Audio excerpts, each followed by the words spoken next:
Hai, jumpa lagi dengan Jejak Donghua.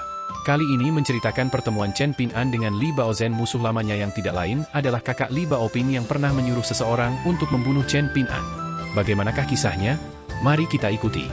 Di atas tembok di batas terluar Taman Singa, Chen Ping'an saat ini sedang ragu-ragu apakah ia harus meminta Shiro meminta beberapa batangan perak resmi dari bangsa Phoenix Biru kepada klan Liu.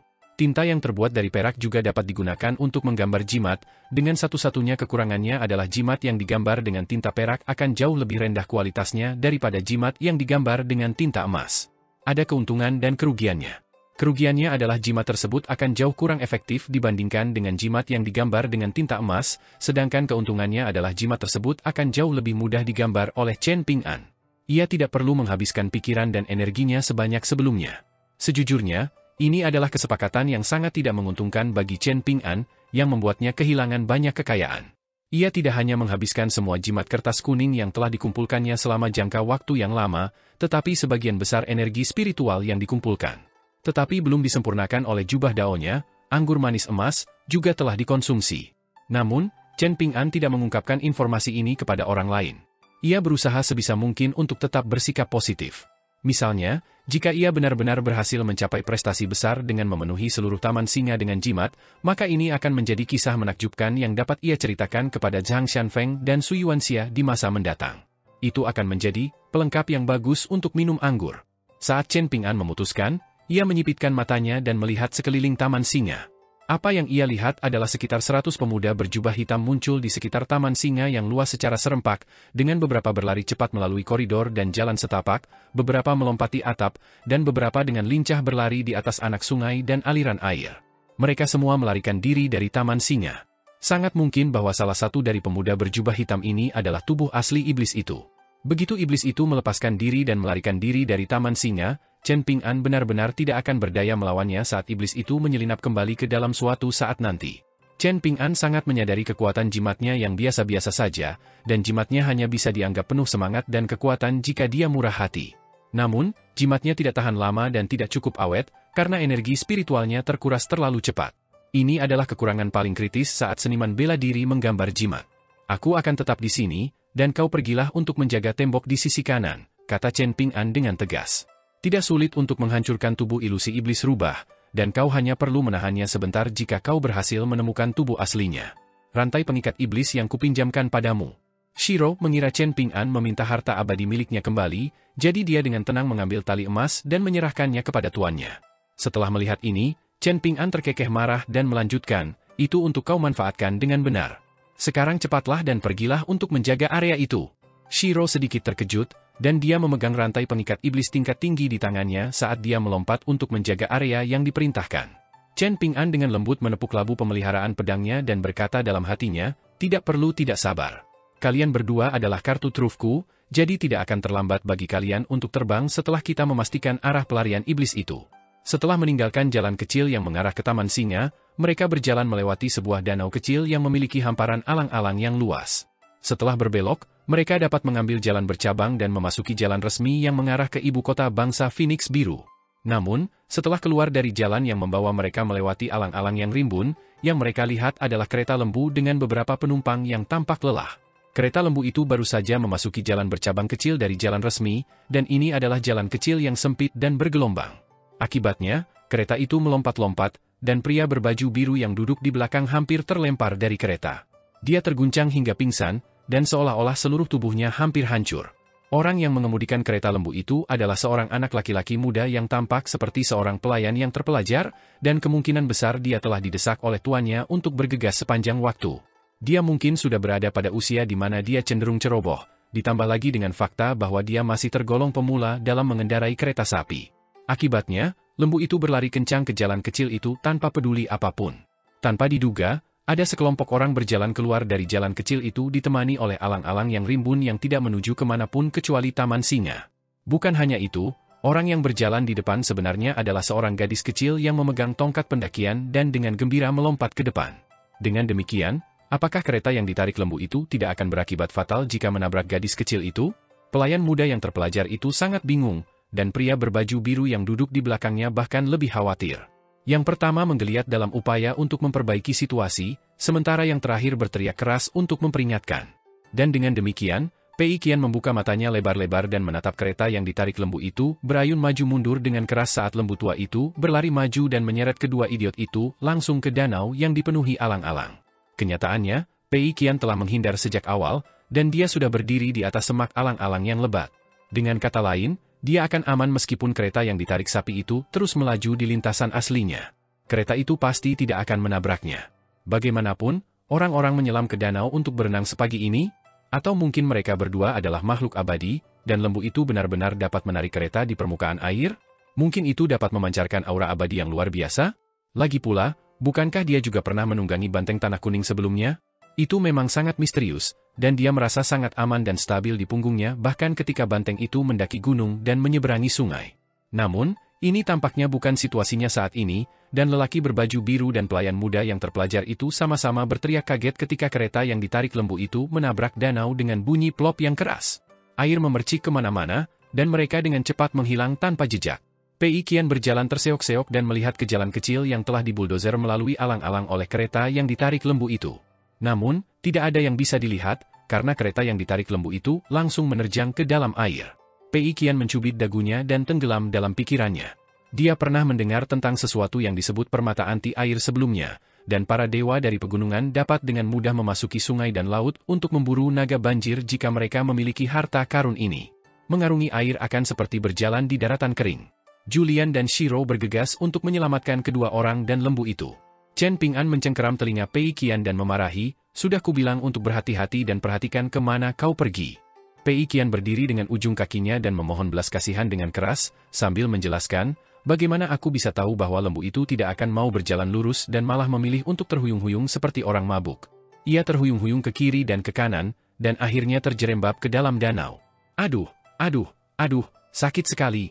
Guru, aku benar-benar sudah minggir untuk membiarkannya lewat. Selain itu, guru juga pernah melihat kereta yang ditarik lembu dan kereta yang ditarik keledai sebelumnya. Bukankah semuanya sangat lambat? Namun, kereta yang ditarik lembu ini cukup menakutkan dan mendominasi, dan tampak seperti ingin melompat ke udara dan terbang tinggi di angkasa. Chen Ping'an melepaskan telinga Pei Qian dan memerintahkannya untuk berdiri diam. Gadis kecil itu menurut, memamerkan giginya dan memijat telinganya dengan lembut pada saat yang bersamaan. Itu benar-benar sangat menyakitkan. Benar saja, Julian telah membawa sial lagi, mengatakan kepadanya untuk tidak terbawa suasana atau apapun. Sementara itu, Chen Ping'an menghela napas lega. Setelah memasuki danau, Julian dan Shiro berhasil dengan cepat menangkap dua orang itu, lembu mereka, dan kereta mereka, membawa semuanya kembali ke tepi danau. Ada rasa takut yang masih tersisa di benak pelayan muda yang terpelajar itu, dan dia langsung menangis saat dia duduk di atas alang-alang yang dibuldozer oleh kereta yang ditarik lembu saat itu. Lembu tua itu menggoyangkan tubuhnya setelah tiba di tepi danau, dan ekornya secara kebetulan mencambuk kepala pelayan muda yang terpelajar itu. Hal ini menyebabkan anak laki-laki itu berhenti menangis. Pria berbaju biru itu berusia sekitar 30 tahun, dan dia tidak terlihat terlalu tua untuk usianya. Setelah diselamatkan dan diseret ke tepi danau, dia membungkuk sebagai rasa terima kasih kepada Shiro. Chen Ping'an berjalan mendekat, menangkupkan tinjunya untuk memberi salam dan meminta maaf kepada kedua orang itu. Pria berbaju biru itu merasa sangat malu, dan dia buru-buru membungkuk untuk meminta maaf lagi. Pada akhirnya, mata pria itu berbinar setelah dia menyeka air dari wajahnya, dan dia bertanya kepada Chen Ping'an, "Apakah Anda Tuan Muda Chen, orang yang menyelamatkan Taman Singa bersama dengan biarawati Tao dan para dewa terhormat lainnya?" Chen Ping'an mengangguk sebagai jawaban, dan dia bertanya dengan suara tidak yakin, "Apakah Anda Hakim Daerah Liu?" Pria berbaju biru itu tertawa terbahak-bahak dan menjawab, "Memang, saya Liu Qingfeng, kakak laki-laki Liu Qingshan." Liu Qingfeng adalah putra tertua asisten Menteri Liu, dan dia saat ini menjabat sebagai hakim daerah di suatu daerah. Dia tidak terlalu sukses dan maju pesat, tetapi dia bisa dianggap sebagai seorang sarjana yang menikmati karir yang lancar di pemerintahan. Dibandingkan dengan ayahnya, Liu Jingting, yang telah mencapai kedudukan tinggi di Istana Kekaisaran dan menikmati reputasi cemerlang di dunia ilmiah, Liu Qingfeng tampak sangat biasa-biasa saja dan biasa saja. Ketika Liu Jingting seusia Liu Qingfeng saat ini, ia sudah hampir menjadi asisten menteri Kementerian Ritus, posisi peringkat ketiga di Istana Kekaisaran Bangsa Azur Phoenix. Chen Ping'an memanggil Pei Qian. Gadis kecil itu berdiri diam seolah dibekukan oleh jimat abadi saat itu, namun dia segera berlari ke sisi Chen Ping'an setelah mendengar dia memanggil namanya, merasa sangat lega seolah-olah dia telah diampuni dari hukuman berat. Dia membungkuk dan meminta maaf kepada Liu Qingfeng dan anak laki-laki itu, dan dia dengan lantang mengakui daftar panjang kesalahannya. Namun pada kenyataannya, Pei Qian tidak merasa telah melakukan kesalahan besar. Dia bahkan menggerutu dalam benaknya bahwa Liu Qingfeng terlalu tidak mampu. Namun, tuannya marah padanya, jadi apa yang bisa dia lakukan? Belum lagi meminta maaf yang tidak akan merugikannya, dia hanya bisa mendengarkan Chen Ping'an bahkan jika dia terpaksa mengeluarkan koin perak atau bahkan barang berharga dari kotak harta karunnya untuk memberikan kompensasi. Liu Qingfeng buru-buru melambaikan tangannya dan berdiri untuk Pei Qian, dan baru saat itulah gadis kecil itu merasa sedikit lebih baik. Dia merasa bahwa sarjana yang telah menjadi hakim daerah ini cukup cerdas dan pengertian. Setelah itu, Liu Qingfeng secara alami meminta Chen Ping'an dan teman-temannya untuk kembali ke Taman Singa bersamanya. Namun, setelah mendengar Chen Ping'an mengatakan bahwa dia masih ingin pergi ke ibu kota untuk melihat apakah dia bisa mengikuti akhir perdebatan antara Buddhisme dan Taoisme, Liu Qingfeng merasa terlalu malu untuk membujuknya sebaliknya. Chen Ping'an pertama-tama membantu Liu Qingfeng memperbaiki kereta lembu miliknya, dan baru setelah melakukan ini kedua kelompok orang itu berpisah dan pergi ke arah yang berlawanan. Setelah memasuki jalan resmi, Julian tersenyum dan berkomentar, "Saya merasa putra sulung asisten Menteri Liu, Liu Qingfeng, lebih cocok menjadi pejabat daripada adiknya, Liu Qingshan." Chen Ping'an tidak memberikan komentar tentang ini. Liu Qingshan tampak lebih kutu buku dan terpelajar, dan dia juga lebih berbakat dan penuh strategi. Selain itu, dia juga lebih jujur dan berkarakter mulia. Di sisi lain, kakak laki-lakinya Liu Qingfeng tidak tampak begitu mengesankan dari luar, dan dia malah tampak sebagai orang yang sangat lembut. Meskipun kedua saudara itu sangat berbeda, Chen Ping'an merasa dunia membutuhkan kedua jenis sarjana itu. Itu saja. Adapun saudara laki-laki mana yang akan mencapai ketinggian yang lebih tinggi di masa depan? Pada akhirnya, mereka berdua adalah anggota klan Liu dari Taman Singa, bukan? Pei Qian, tahukah kamu apa hal yang paling mengagumkan tentang hakim daerah Liu? Tanya Chen Ping'an. Dia memiliki temperamen yang baik dan tidak terlalu egois meskipun dia seorang pejabat. Pei Qian menjawab secara naluriah. Chen Ping'an menggelengkan kepalanya dan berkata, "Tidak, itu adalah niat tulusnya untuk menyingkir dari jalanmu bahkan jika itu berarti menempatkan dirinya dalam bahaya." Pei Qian mengangguk dengan ekspresi yang menunjukkan pemahaman sekaligus kebingungan. "Guru, saya akan mengingat ini. Sama seperti buku-buku dan potongan bambu yang saya letakkan di Taman Singa untuk berjemur di bawah sinar matahari, saya akan mengingat hal-hal ini dari waktu ke waktu dan memikirkannya."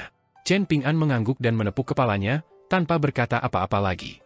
Julian tersenyum dan menyarankan, "Tuan muda, saya akan bertanding dengan Anda dan membantu Anda berlatih di masa mendatang." "Tentu saja," jawab Chen Ping'an tanpa ragu. Julian kemudian menoleh ke Pei Qian dan menjelaskan, "Lihat itu? Itu adalah tanggapan tulus yang datang dari lubuk hatinya." Penting untuk dicatat bahwa ketika seniman bela diri murni bertanding satu sama lain, menahan diri dan bersikap santai sama sekali tidak akan menghasilkan manfaat apapun. Jika kita ingin latihannya efektif, maka saya harus melepaskan kekuatan sejati saya. Dan jika saya melepaskan kekuatan sejati saya, maka tinju saya secara alami akan memiliki niat membunuh, dan tubuh saya secara alami akan memancarkan aura pembunuh. Jika aku memang punya niat jahat dan keinginan untuk membunuh tuan muda, maka aku pasti bisa menyembunyikan semua ini dengan sangat baik. Meski begitu, tuan muda tetap memilih untuk mempercayai pelayan tua ini. Ini yang disebut memberikan tanggapan yang tulus dari lubuk hati seseorang. Pei Qian masih sedikit bingung, dan dia merenung sejenak sebelum bertanya, "Koki tua, kamu selalu bergumam sendiri ketika membaca di Taman Singa setiap hari, mengatakan bahwa tidak ada uang di sakumu dan kepanikan di pikiranmu. Kalau begitu, tidakkah kamu akan merasakan sakit yang menusuk di hatimu jika kamu gagal membeli novel-novel menarik di ibu kota karena ini? Kamu juga mengatakan bahwa ilustrasi istana musim semi atau semacamnya dari bangsa Phoenix Biru adalah yang terbaik di seluruh benua botol harta karun timur. Karena itu, kamu tidak bisa memasuki gunung harta karun itu tetapi pergi dengan tangan kosong. Kalau tidak, itu akan sangat memalukan. Katakan yang sebenarnya, apakah kau mencoba menipu koin perak dari tuanku agar kau bisa kabur membeli novel dan ilustrasi istana musim semi itu?" Ada ekspresi malu di wajah Julian saat ia menggosok kedua tangannya dan tetap diam. Chen Ping'an dengan cepat membuat keputusan dan mengumumkan, "Kau bisa bertanding denganku dan membantuku berlatih, tetapi kau tidak akan menerima perak sebagai imbalannya. Tetapi tuan muda, kami meninggalkan Taman Singa dengan hasil panen yang cukup melimpah," kata Julian dengan ekspresi cemas. "Meskipun pelayan tua ini tidak banyak membantu kali ini, langit dan bumi dapat membuktikan kesetiaanku kepada tuan muda." "Jelaskan," kata Chen Ping'an kepada Pei Qian. Pei Qian berdeham dan berkata dengan suara keras, "Tidak ada perak untukmu. Perak yang masuk ke kantong tuanku bukan lagi perak." Berjalan di belakang mereka, Shiro tidak dapat menahan diri untuk tidak mendesah sedih dalam benaknya. "Maukah kau melihatnya?" Tidak peduli bagaimana lingkungan berubah, sifat mereka akan selalu tetap sama. Mereka bertiga melakukannya lagi. Julian dan Shiro saling pandang setelah menyadari gerakan Chen Ping'an yang tidak biasa, dan yang pertama terkekeh, kau duluan saja. Shiro dengan paksa menahan rasa tidak nyaman di hatinya. Sangat mungkin tatapan orang tua mesum ini akan tetap menjijikan seperti biasanya bahkan setelah 100 tahun berlalu. Suaranya rendah saat dia berkata, aku adalah entitas Yin, makhluk yang secara alamiah terkekang oleh ibu kota negara. Suatu entitas yang membangkitkan kegelisahan besar dalam diriku telah muncul ke arah yang Tuan Muda lihat. Bagaimana denganmu? Julian mengangguk dan berkata, Tuan Muda menoleh setelah menyadari sesuatu, dan Nona Shiro segera menoleh dengan ekspresi linglung juga. Penampilanmu sangat menawan. Bahkan Pei Qian memahami konsep memperlakukan orang lain dengan tulus, jadi bagaimana mungkin orang tua yang tidak tahu malu sepertimu tidak memahami ini? Shiro marah. Pei Qian merasa sedikit kesal setelah mendengar ini, dan dia menyindir, Kakak Shiro, apa maksudmu? Bahkan, aku juga sangat tulus dan tekun saat membaca dan menulis, oke. Shiro tidak punya pilihan selain menatap gadis kecil itu dengan ekspresi minta maaf. Pei Qian melambaikan tangannya dan mulai mencampuradukan prinsip-prinsip mendalam dari teks-teks bijak itu lagi, sambil berkata, manusia bukanlah orang bijak, jadi siapa yang bisa tanpa kesalahan? Semua orang di dunia ini bisa dimaafkan. Namun, Pei Qian langsung merasa tidak nyaman setelah mengatakan ini. Benar saja, tidak lama kemudian dia menjerit kesakitan dan berdiri dengan ujung kakinya, sementara Chen Ping'an menariknya ke depan dengan memegang telinganya. Kamu hampir tidak mengerti prinsip-prinsip bijak saat ini, tetapi kamu berani dengan bodohnya memamerkan apa yang kamu sebut pengetahuan, tegur Chen Ping'an. Pei Qian segera meminta maaf atas tindakannya. Telinganya berdenyut-denyut karena rasa sakit yang membakar. Chen Ping'an menemukan sebuah penginapan yang terletak di daerah Changle, salah satu daerah tersibuk di ibu kota. Ada banyak toko buku di daerah ini. Namun, ada kekurangan kamar yang sangat besar di semua penginapan di ibu kota bangsa Azure Phoenix, dan hanya ada 2 kamar kosong yang tersisa di penginapan itu. Selain itu, kedua kamar itu terpisah satu sama lain dan harganya sangat mahal. Ini adalah penipuan yang jelas, tetapi petugas penginapan muda itu berdiri di belakang meja dengan ekspresi angkuh seolah-olah dia memberitahu mereka untuk membayar atau pergi saja. Pada akhirnya, Chen Ping'an memutuskan untuk membayar dan tinggal di penginapan ini. Tentu saja, perlu untuk menunjukkan kepada petugas penginapan paspor dan dokumen perjalanan mereka terlebih dahulu, karena dokumen-dokumen ini perlu dicatat dan diperiksa oleh otoritas terkait di ibu kota setelahnya. Ketika Chen Ping'an mengambil dokumen-dokumen yang diperlukan yang telah disiapkan Cui Dongshan untuk mereka sebelumnya, petugas penginapan segera mengubah sikapnya setelah memverifikasi keakuratan dan keasliannya. Petugas penginapan dengan hormat mengembalikan dokumen tersebut kepada Chen Ping'an dengan kedua tangan setelah membuat catatan, dan dia sangat sopan dan bahkan meminta maaf kepada Chen Ping'an atas ketidaksopanannya sebelumnya. Dia memberitahu Chen Ping'an bahwa penginapan tersebut benar-benar tidak dapat menemukan kamar tambahan saat ini, tetapi dia akan segera memberitahu Tuan Muda Chen begitu tamu lain pergi. Chen Ping'an tersenyum dan menyetujui tawaran ini, dan tidak lama kemudian seorang wanita muda keluar atas perintah petugas penginapan dan membawa Chen Ping'an dan yang lainnya ke kamar mereka.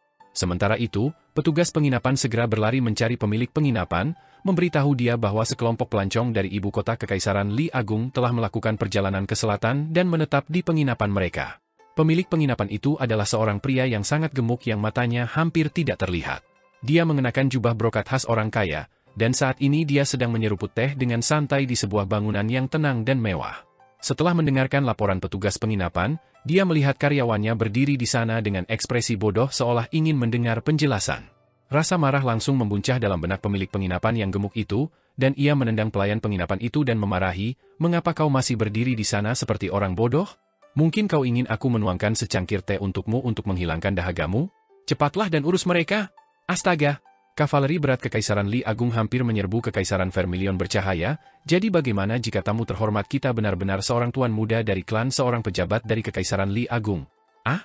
Lupakan saja, aku akan pergi sendiri, aku tidak bisa mempercayaimu untuk melakukan sesuatu dengan benar.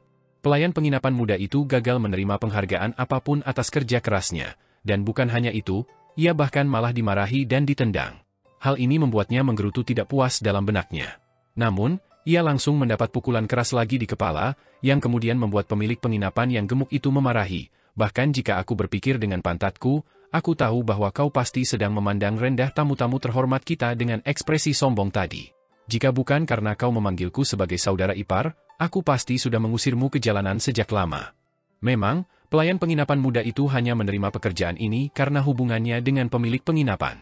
Dia baru berani mengumpat setelah kembali ke meja kasir, dan dia menggerutu tentang bagaimana kakak perempuannya yang cantik entah bagaimana telah menjadi simpanan bagi kepala babi gemuk ini.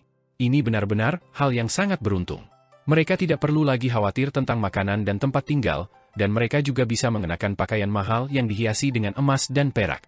Setiap kali kakak perempuannya kembali ke gang kumuh itu, dia akan tampak seperti wanita bangsawan dari istana. Pemandangan yang luar biasa untuk dilihat, dan ini juga memungkinkan dia, adik laki-lakinya, untuk menikmati kemuliaan bersama juga. Pemilik penginapan itu sendiri keluar untuk menyambut Chen Ping'an dan yang lainnya, dan dia berhasil mengosongkan kamar lain secara paksa untuk mereka. Berkat ini, Pei Qian dan Shiro dapat berbagi kamar. Shiro tidak perlu tidur, dan malam hari juga merupakan waktu yang paling cocok baginya untuk berkultivasi. Dengan demikian, Pei Qian dapat menikmati tempat tidur sendirian. Chen Ping'an khawatir Pei Qian akan takut dengan identitas Shiro sebagai entitas yin dan juga tubuh abadi Du Mao, jadi dia pertama-tama bertanya apakah dia setuju dengan pengaturan ini. Pei Qian menyatakan bahwa dia tidak keberatan, dan Shiro tentu saja tidak keberatan. Di sisi lain, rambut Shiro akan berdiri tegak jika dia dipaksa untuk tinggal bersama Julian, dan dia akan merasa seolah-olah terjebak di sarang predator. Kedua kamar mereka relatif berjauhan, jadi Pei Qian tinggal di kamar Chen Ping'an untuk menyalin beberapa teks terlebih dahulu. Chen Ping'an sedang berlatih jurus langit dan bumi, sementara Julian tidak punya kegiatan lain yang lebih baik. Jadi, dia berdiri di sudut ruangan dan mempertahankan postur seperti kera. Setelah Chen Ping'an selesai berlatih jurus langit dan bumi, dia melihat ekspresi bersemangat di wajah Julian dan dengan cepat mencapai pemahaman.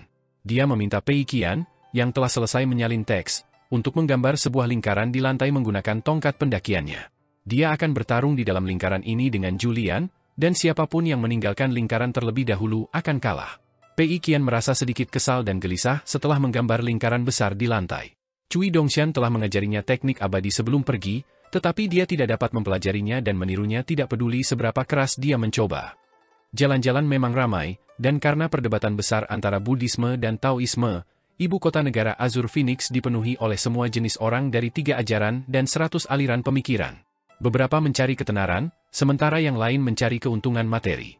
Tentu saja, ada juga orang-orang seperti Chen Ping'an yang hanya datang ke sini untuk menikmati pemandangan dan juga membeli beberapa makanan khas lokal negara Azure Phoenix.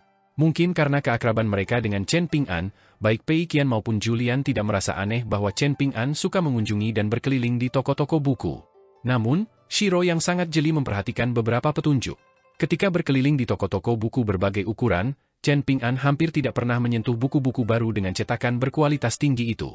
Ia juga tidak menunjukkan minat pada buku-buku klasik dari 100 aliran pemikiran.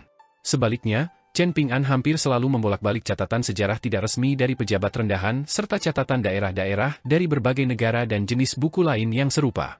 Selain itu, ia juga akan membaca buku-buku silsilah marga yang seringkali terselip di sudut-sudut. Namun, Chen Ping'an tidak pernah membeli buku-buku ini setelah membolak-baliknya. Hal ini telah menyebabkan banyak pemilik toko buku memutar mata mereka kepadanya. Untungnya, mereka ditemani oleh Julian yang suka menghabiskan uang dengan ceroboh setiap kali ia punya uang. Berkat bantuannya, mereka tidak dimarahi oleh pemilik toko dan diusir dari toko buku. Sedangkan untuk Pei Qian, ia kemungkinan besar mempertimbangkan fakta bahwa Chen Ping'an telah membeli kertas yuan paling terkenal dan mahal di negara Azure Phoenix untuk dirinya sendiri. Setelah itu ia telah membeli sepasang wadah batu go berlapis kaca hijau kekaisaran untuk Julian dan sebuah labu kecil untuknya. Ia telah menghabiskan sejumlah uang yang sangat banyak, jauh lebih banyak dari yang biasanya ia belanjakan. Jadi, meskipun Pei Qian melihat beberapa barang yang benar-benar disukainya, dia hanya akan mencuri pandang dan tidak meminta tuannya untuk membelikannya. Bagaimanapun, kotak harta karun yang diberikan Yao Jinxi padanya sudah benar-benar penuh, dan mustahil baginya untuk memasukkan barang lain ke dalamnya. Mungkin dia harus meminta tuannya untuk kotak harta karun baru? Pei Qian merenungkan hal ini sejenak, tetapi akhirnya memutuskan untuk tidak melakukannya. Meskipun tuannya telah mendapatkan beberapa koin hujan gandum di Taman Singa, dia telah membeli beberapa barang untuknya dan yang lainnya. Karena itu, dia akan bertanya tentang kotak harta karun baru saat tuannya mendapatkan uang lagi. Saat berkeliaran di jalan-jalan dan toko-toko beberapa hari terakhir ini, mereka mendengar beberapa berita kecil yang hampir tidak relevan bagi mereka. Menurut Julian, Kaisar Negara Gunung Keberuntungan memiliki selera yang sangat unik yang tidak dapat tidak dikaguminya. Penguasa negara Gunung Keberuntungan yang kuat tidak menyukai wanita yang ramping dan bertubuh indah, dan ia hanya menyukai wanita yang lebih gemuk. Ada 4 selir yang paling disukainya, dan wanita-wanita ini tidak bisa lagi digambarkan hanya sebagai wanita yang gemuk. Masing-masing dari mereka memiliki berat lebih dari 100 kg, dan Kaisar Negara Gunung Keberuntungan dengan penuh kasih memanggil mereka sebagai babi menawan, anjing menawan, beruang menawan, dan burung pipit menawan.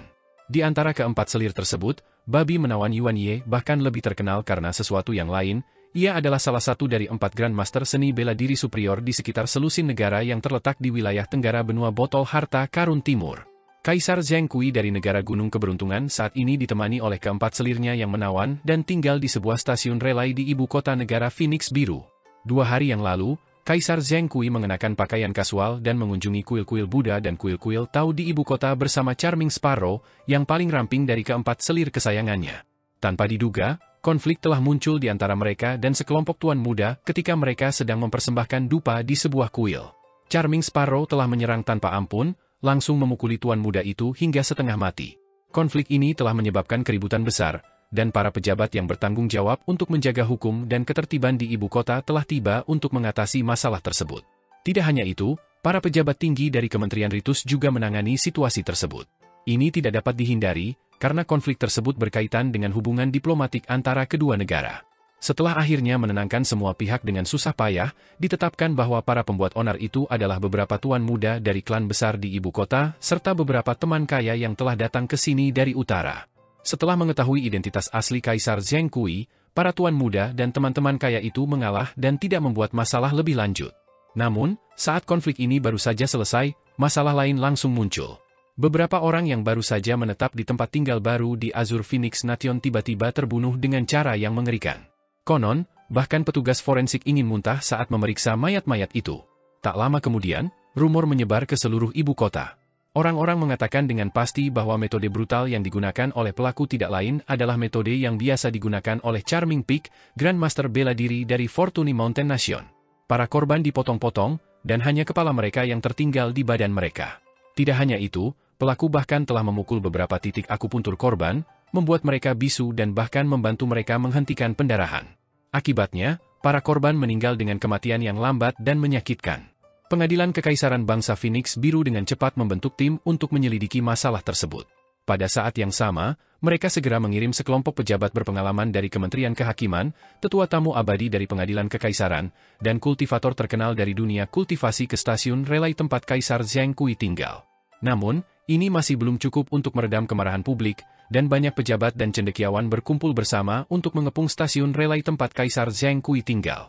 Jika bukan karena petugas penegak hukum ibu kota yang menahan semua orang dan 200 infanteri elit yang dikerahkan secara pribadi oleh Kepala Gubernur Militer Wei Liang yang mengawasi kerumunan dengan tatapan tajam dan mencegah situasi memburuk lebih jauh, sangat mungkin keadaan akan berubah menjadi kekacauan total dan akhirnya menyebabkan konsekuensi yang tak terbayangkan. Bagaimanapun, para cendekiawan yang tidak berdaya itu hanya bisa menghadapi nasib dibantai secara brutal oleh salah satu dari 4 selir kesayangan Kaisar Zheng Kui. Charming Peak Yuan Ye mengumumkan bahwa dia akan menantang Zhu Fengxian dari geng rawa besar, anggota lain dari 4 Grandmaster seni bela diri superior di wilayah tenggara benua botol harta karun timur. Jika dia kalah, maka bangsa Gunung Keberuntungan akan menerima tuduhan yang ditujukan kepada mereka. Namun, jika dia menang, maka semua cendekiawan dari bangsa Phoenix Biru yang secara membabi buta membuat masalah di luar stasiun relay harus bersujud dan meminta maaf. Ada desas-desus bahwa setan tua Zhu Fengxian telah bepergian dengan kereta kuda yang penuh darah di masa lalu, dan dia juga terkenal karena telah mendatangkan malapetaka dan menyebabkan pertumpahan darah yang signifikan di dunia kultivasi beberapa negara selama masa jayanya. Dia memang berada di ibu kota bangsa Phoenix Biru saat ini, dan dia tinggal di salah satu dari banyak kuil Tao. Kemarin, Zhu Fengxian yang terkenal akhirnya kembali ke dunia kultivasi, secara mengejutkan menerima tantangan Charming Peak dan berjalan ke stasiun relay sebagai pahlawan nomor 1 bangsa Phoenix Biru. Dia akan terlibat dalam pertarungan hidup dan mati dengan si babi tampan Yuan Ye.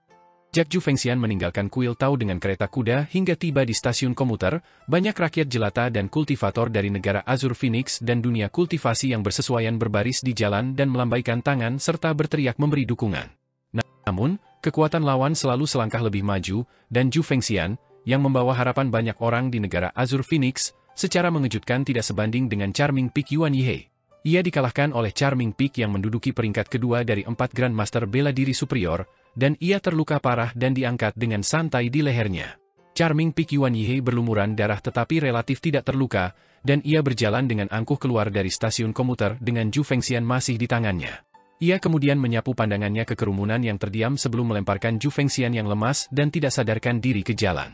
Sebelum memasuki kembali stasiun komuter, ia mengingatkan kerumunan untuk datang ke sini dan bersujud besok.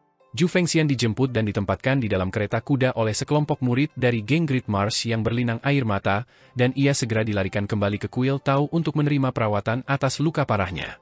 Suasana hening di luar stasiun pemancar, dan terdengar ratapan tak henti-hentinya di luar Kuil Tao. Setelah secara kebetulan mendengar tentang kejadian ini di sebuah toko buku, Chen Ping'an terus berkeliling dan mencari buku. Pei Qian tidak merasa kasihan pada Zhu Fengxian, dan dia hanya merasa bahwa Zhu Fengxian telah mengalami nasib yang sangat menyedihkan. Selain itu, Zhu Fengxian tidak terlalu berkuasa, tetapi dia tetap bersikeras untuk melangkah maju dan membuat namanya terkenal. Apakah dia tidak tahu bahwa dia bisa bersembunyi di dalam Kuil Tao? Karena keputusannya yang buruk, dia sekarang telah dipukuli sampai hampir mati oleh babi tampan yang gemuk itu. Tidak hanya itu, reputasinya juga hancur. Menurut deskripsi dunia kultivasi dalam novel yang dibaca Pei Qian, seniman bela diri yang hidup dan bertarung di dunia kultivasi akan sama saja dengan mati jika mereka kehilangan ketenaran dan reputasi mereka. Hanya ada satu hal yang membuat Pei Qian sedikit bersimpati. Saat mendaki gunung dan pergi ke kuil Osmanthus emas saat itu, mereka tinggal sementara di kediaman mewah yang dibangun Zhu Fengxian di gunung untuk cucunya. Zhu Fengxian adalah orang yang kaya dan murah hati, dan Pei Qian cukup menyukai hal itu darinya. Namun, sungguh disayangkan bahwa meskipun Pak Tua Zhu cukup tangguh untuk bertahan hidup kali ini, sangat tidak mungkin dia bisa memanfaatkannya lagi di masa depan. Mereka bertemu secara kebetulan saat itu, dan mereka pertama-tama berlindung dari hujan lebat bersama sebelum mendaki gunung bersama. Pada akhirnya, cucu perempuan Zhu Fengxian, Zhu Xiang, dan Liu Qingcheng dari Aula Perona Pipi Bangsa Langit Tinggi keduanya menjadi murid langsung dari Zhang Kuo, Dewa Tua Kuil Osmanthus Emas. Pei Qian dan Chen Ping'an telah menyaksikan upacara penerimaan murid yang dipenuhi dengan serangkaian formalitas rumit dan berlangsung selama hampir 1 jam penuh. Pei Qian akhirnya mengalami sakit kepala, dan dia terpaksa berdiri di sana seperti boneka kayu mati dari awal hingga akhir. Memang, dia merasa ini bahkan lebih melelahkan daripada menyalin teks. Saat itu tengah hari ketika Chen Ping'an keluar dari toko buku, dan dia berdiri di tangga luar dan tenggelam dalam pikirannya. "Tuan muda, apa yang Anda pikirkan?" Julian bertanya dengan suara pelan. Shiro merasa sangat cemas, dan dia berdoa dalam hati agar Chen Ping'an tidak memilih untuk terlibat dalam situasi yang kacau ini. Jawaban Chen Ping'an membuatnya merasa puas dan cemas. "Kita akan pergi ke Kuil Tao untuk mengunjungi Zhu Fengxian," jawab Chen Ping'an. "Jika lukanya serius, maka kebetulan aku punya beberapa pil alkimia yang bisa kuberikan padanya. Kita bisa pamit setelah menyapanya dan memberinya beberapa pil alkimia. Tuan muda adalah teman yang setia, dan yang lebih penting, Tuan muda masih bisa bertindak dengan tenang dan bijaksana dalam situasi seperti ini," puji Julian. Pei Qian melotot padanya dan menuduh, "Mengapa kau mencuri kata-kataku, Koki tua? Apa yang harus kulakukan sekarang?" Julian tidak menahan diri, menjawab dengan suara lugas, "Apa yang harus kamu lakukan sekarang? Kamu bisa pergi dan makan kotoran. Kamu tidak perlu mengeluarkan uang, dan jika kamu masih belum kenyang, kamu bisa berteriak padaku dan menungguku di luar toilet setelah kita kembali ke penginapan. Aku jamin itu akan tetap hangat." Menjijikan sekali, Pei Qian memutar matanya dan berkata. Chen Ping'an tidak menghiraukan pertengkaran antara lelaki tua dan gadis kecil itu, terutama karena hal ini merupakan kejadian sehari-hari. Setelah bertanya arah kepada beberapa orang yang lewat, mereka berjalan bersama menuju sebuah kuil Tao di ibu kota yang tiba-tiba menjadi terkenal dalam semalam. Mereka membutuhkan waktu sekitar 1 jam untuk tiba di dekat kuil Tao, dan hanya ada sedikit orang yang berdiri di luar tembok kuil. Beberapa orang pergi setelah melontarkan makian dan melempar beberapa batu ke dalam, sementara kebanyakan orang datang untuk ikut bersenang-senang. Orang-orang ini akan pergi dengan puas setelah berjalan 1 putaran di sekeliling luar kuil Tao. Selain mereka, ada juga beberapa orang dari dunia kultivasi yang tergesa-gesa datang ke sini setelah mendengar berita tersebut. Mereka adalah para kultivator yang ayah dan leluhurnya kemungkinan besar pernah menderita di tangan geng rawa besar di masa lalu, tetapi para kultivator ini tidak berani melampiaskan makian kepada Zhu Fengxian atau murid-murid geng tersebut. Mereka tentu saja tidak cukup bodoh untuk memprovokasi geng yang terluka itu. Bagaimanapun, masih belum diketahui apakah Zhu Fengxian masih hidup atau sudah meninggal, dan ada juga beberapa murid terkenal dari geng itu yang berjaga di dalam kuil Tao. Hanya satu dari murid-murid ini saja sudah cukup kuat untuk mengalahkan elit bela diri biasa dari bangsa Phoenix Biru. Kuil Tao itu tidak besar, dan ditutup serta tidak menerima pengunjung hari ini. Chen Ping'an berdiri di pintu samping dan mengetuk cukup lama sebelum seorang pendeta Tao akhirnya membukakan pintu untuknya dengan ekspresi waspada. Chen Ping'an menjelaskan bahwa dia adalah kenalan lama ketua geng Zhu, dan dia meminta pendeta Tao itu untuk menyampaikan pesan kepada geng rawa besar untuknya, memberitahu mereka bahwa Chen Ping'an ada di sini untuk berkunjung. Pendeta Tao muda itu mengangguk mengerti, memberitahu Chen Ping'an untuk menunggu sebentar. Setelah menutup pintu di belakangnya, butuh 7 atau 8 menit sebelum dia kembali dengan seorang murid yang telah menemani Zhu Fengxian dan Zhu Ziang ke kuil Osmanthus emas. Murid Zhu Fengxian menghela napas lega setelah melihat Chen Ping'an, dan dia menuntun Chen Ping'an dan teman-temannya ke kedalaman pendeta Tao. Dia tidak banyak bicara saat berjalan, dan dia hanya berbicara dengan sopan dan berterima kasih kepada Chen Ping'an karena telah mengingat persahabatan ini. Tercium bau obat yang pekat di udara saat mereka tiba di dekat sebuah gedung, dan beberapa murid Zhu Fengxian berdiri dengan hormat dan hikmat di koridor luar. Ekspresi mereka serius, dan mereka hanya mengangguk tanda terima saat melihat Chen Ping'an, sama sekali tidak merasa santai. Bagaimanapun, mereka hanya bertemu sebentar ketika bepergian ke kuil Osmanthus emas, dan sifat manusia adalah hal yang sangat tidak terduga. Hanya Tuhan yang tahu apakah orang luar bermarga Chen ini berkunjung dengan niat baik atau niat jahat. Jika bukan karena Zhu Fengxian, yang masih terbaring di ranjangnya, yang secara pribadi memerintahkan murid-muridnya untuk membiarkan Chen Ping'an dan teman-temannya masuk ke kuil Tao, tidak akan ada yang berani membukakan pintu untuk mereka dan mengizinkan mereka masuk. Chen Ping'an memberitahu Julian, Shiro, dan Pei Qian untuk tetap berada di koridor, tidak mengizinkan mereka mendekati kamar Zhu Fengxian. Setelah salah satu murid langsung Zhu Fengxian membukakan pintu untuknya, Chen Ping'an berjalan masuk sendirian dengan pedang dan rak buku bambu masih di punggungnya. Zhu Fengxian sedang duduk di tempat tidurnya dengan punggung bersandar pada bantal dan selimut menutupi tubuhnya, dan wajahnya pucat pasi saat dia tersenyum tipis dan berkata, setelah mengucapkan selamat tinggal di gunung, kita sekarang telah bersatu kembali di negeri asing. Namun, aku benar-benar dalam keadaan yang menyedihkan saat ini. Maaf atas penampilan yang memalukan ini, Tuan Muda Chen. Luka-lukanya parah. Selain Zhu Fengxian yang sedang duduk di ranjangnya, ada juga seorang pendeta Tao tua tanpa ekspresi yang berdiri di ruangan itu. Setelah murid langsung Zhu Fengxian melangkah masuk dan menutup pintu, pendeta Tao tua itu membawa kursi untuk Chen Ping'an sebelum kembali ke tempatnya. Dia tidak meninggalkan ruangan, jangan sampai Chen Ping'an tiba-tiba menghunus senjatanya dan mencoba membunuh Zhu Fengxian. Chen Ping'an meletakkan rak buku bambunya di samping kakinya sebelum duduk dan bertanya dengan suara lembut, "Pemimpin geng Zhu, Anda tidak menyembunyikan identitas Anda saat memasuki ibu kota?" Zhu Fengxian terbatuk sejenak dan memaksakan diri untuk tersenyum, lalu menjawab, "Tentu saja aku mencoba menyembunyikan identitasku. Akan tetapi, Istana Kekaisaran memiliki jaringan intelijen yang kuat dan aku tidak dapat menyembunyikan diriku dengan baik. Kuil Tao di ibu kota ini adalah bagian dari geng rawa besar yang telah kami kembangkan dan pelihara dengan susah payah selama 30 tahun terakhir. Akan tetapi, sangat mungkin Istana Kekaisaran sudah mengincar kuil Tao ini. Meski begitu, ini seharusnya tidak menjadi masalah. Kaisar bangsa Phoenix Biru selalu mendambakan dunia kultivasi saat dia masih muda, jadi setelah dia naik tahta, dapat dikatakan bahwa dia memperlakukan dunia kultivasi dengan cukup baik. Selama konflik dan pembunuhan balas dendam antara kekuatan di dunia kultivasi tidak berlebihan, Istana Kekaisaran bangsa Phoenix Biru jarang terlibat. Pada kenyataannya, Kaisar Tangli masih menjadi putra mahkota saat aku berbaris melewati beberapa negara dan mengalahkan semua orang di jalanku.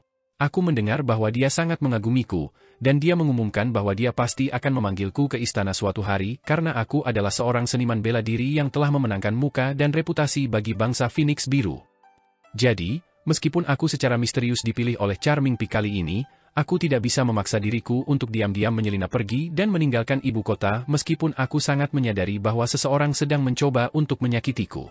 Zhu Fengxian kesulitan berbicara, suaranya tersendat dan pelan saat menjelaskan situasi kepada Chen Ping'an.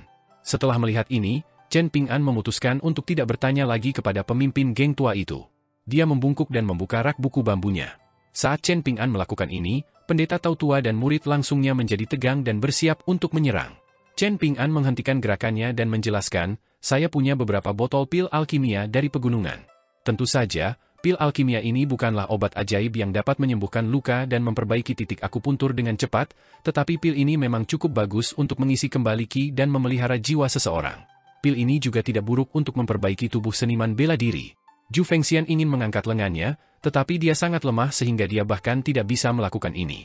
Akhirnya, dia meletakkan tangannya di selimut dan dengan lembut menjabatnya di depan dua bawahannya yang setia, sambil berkata, "Tidak perlu cemas.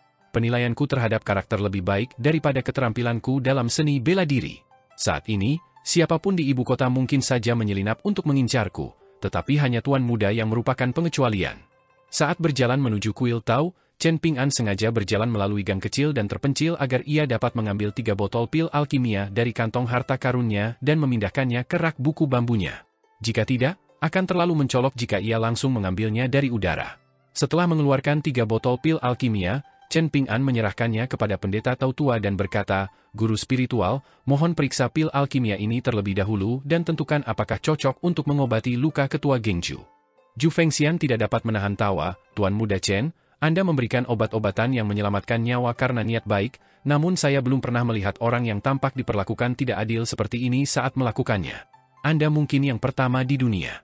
Pendeta Tao tua menerima 3 botol tanpa ekspresi sebelum berjalan ke meja dan menuangkan 1 pil alkimia dari setiap botol. Ia kemudian mengambil jarum perak dari lengan bajunya dan dengan hati-hati memecah pil alkimia menjadi beberapa bagian. Chen Ping'an tidak marah karena niat baiknya dianggap sebagai niat jahat, dan dia malah merasa tindakan pendeta Tao tua itu pantas dilakukan oleh seorang kultivator sejati dari dunia kultivasi. Meskipun Zhu Fengxian lemah dan pucat pasi, suasana hatinya cukup baik saat ini, dan ini sebagian besar berkat fondasinya yang kuat sebagai seniman bela diri tingkat 7. Murid yang berdiri di ruangan itu memberi isyarat dengan matanya bahwa sudah waktunya untuk mengantar tamu itu keluar, tetapi Zhu Fengxian mengabaikan isyaratnya dan bertanya sambil tersenyum, "Tuan Muda Chen, apakah menurutmu babi tampan adalah pelaku sebenarnya?"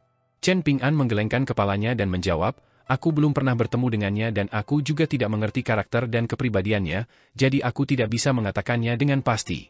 Secara logika, permaisuri Kekaisaran Negara Gunung Keberuntungan seharusnya tidak sebodoh itu dengan menggunakan kemampuan unik untuk membunuh beberapa orang sekaligus secara brutal di ibu kota negara lain.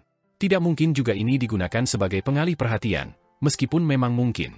Pada akhirnya, ini mungkin masih menjadi adu panco antara kedua negara di wilayah Tenggara Benua Botol Berharga Timur. Dengan kata lain, tidak penting apakah Yuan Ye adalah pelaku sebenarnya atau bukan. Jadi, tidak ada gunanya bagi ketua Gengju untuk menerima tantangannya. Di sisi lain, dalang yang menjebakmu adalah orang yang cukup pintar, jadi kamu harus ekstra hati-hati saat meninggalkan ibu kota di masa depan. Zhu Fengxian mengangguk dan menjawab, "Memang begitu."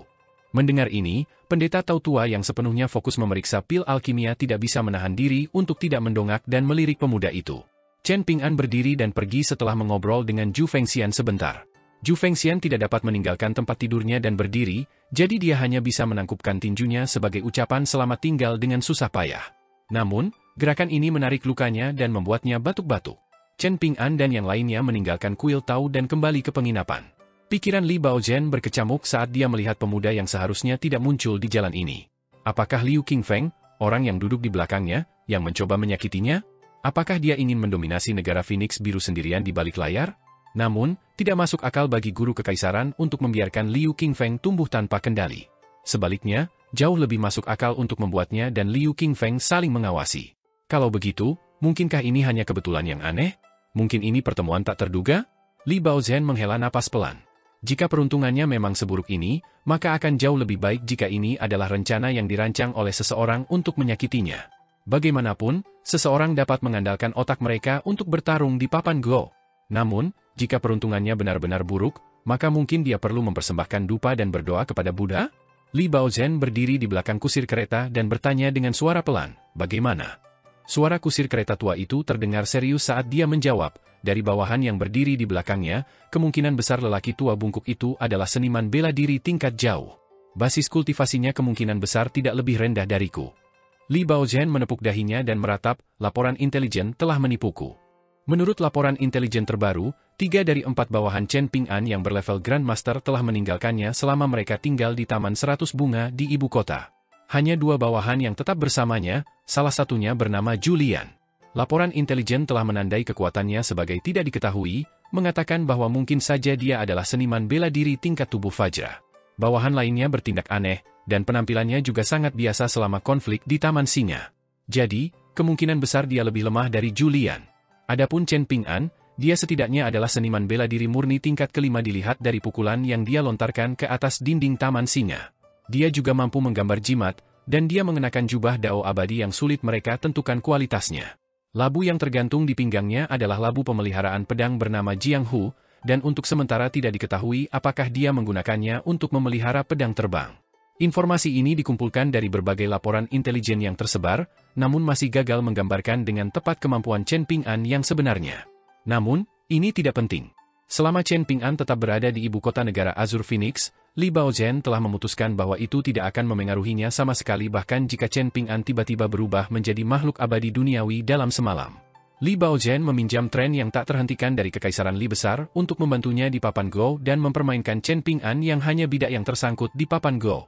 Mengikuti gerakan halus dari bidak yang berbeda, mata-mata dari paviliun riak hijau Kekaisaran Li Besar seperti jaring laba-laba yang terus bergeser yang membentang di wilayah tenggara benua botol harta karun timur.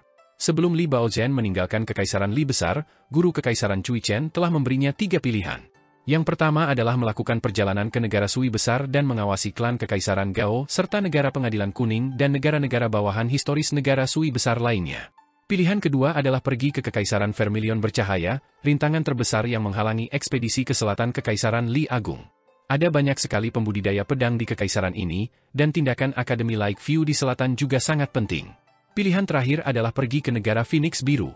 Namun, dibandingkan dengan dua pilihan pertama, sangat jelas bahwa negara Phoenix Biru tidak lebih dari kota kecil terpencil dibandingkan dengan negara Sui Agung dan Kekaisaran Vermilion Bercahaya. Namun, setelah migrasi ke selatan klan kaya dari wilayah tengah benua botol harta karun timur, Paviliun Riak Hijau mulai meningkatkan investasinya di daerah ini selama 2 tahun terakhir. Tentu saja, ini hanyalah penampakan permukaan dari hal-hal yang dilihat Li Baozhen setelah menjadi pejabat. Kalau tidak, dia tidak akan gagal mendapatkan berkas tentang kusir kereta tua yang duduk di depannya. Li Baozhen tidak bodoh.